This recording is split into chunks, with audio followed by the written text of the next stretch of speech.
ఇక క్వాంటమ్ వ్యాలీతో ఏపీని knowledge hub గా తీర్చిదిద్దుతున్నాము అన్నారు మంత్రి నారాయణ.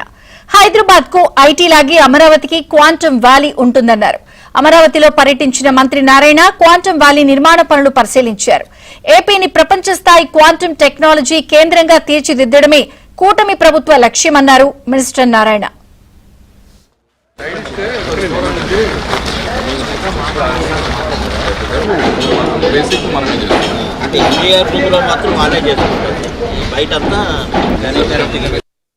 పక్కనే డిజైన్ ఉంది. 2 బిల్డింగ్స్ ఒక్కొక్కటి 48 ఫ్లోర్లు, ఒక్కొక్కటి 48 ఫ్లోర్లతో 202 మీటర్ల హైట్ ఉండే 2 బిల్డింగ్స్కి టెండర్లు పిలిచాము. ఆ యొక్క గల్వాన్ కూడా ఇచ్చింది. దాని ఏరియా వచ్చి 37 లక్షల చదరపు అడుగులు.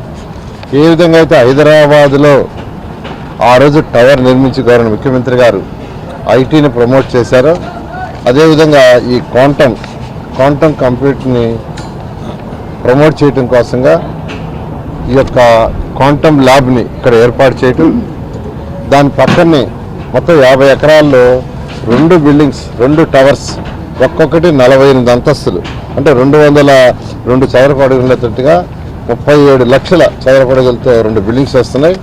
ఆ 2 బిల్డింగ్స్లో హైదరాబాద్లో ఏ విధంగా అయితే టవర్ కట్టి డిఫరెంట్ పీపుల్ని అట్రాక్ట్ చేసి వాళ్ళందరికీ స్పేస్ ఇవ్వటం జరిగిందో, అదేవిధంగా ఇక్కడ ఈ క్వాంటమ్ వ్యాలీ బిల్డింగ్స్లో కూడా స్పేస్ ఇచ్చి అనేకమైన స్టార్టప్లు కావచ్చు లేదా డిఫరెంట్ కంపెనీని ఇన్వైట్ చేసి దీన్ని ముందుకు తీసుకుపోవడం జరుగుతుంది. సైబర్ టవర్ తరహాలోనే ఉంటుంది సార్ మొత్తం ఈ టవర్స్ అన్ని కూడా ఏర్పాటు చేస్తారు. ఖచ్చితంగానండి, అంతకంటే కూడా ఇంకా బెటర్గా చేయాలి. దాంతో గౌరవ ముఖ్యమంత్రి గారు స్వయాన వారే యాక్చువల్గా ఆ డిజైన్స్ అన్నిటి పరిశీలించి వారికి ఉన్న అపార అనుభవంతో యాక్చువల్గా ఫైనలైజ్ చేయడం జరిగింది. దానికి విధంగా టెండర్ అవుతుంది.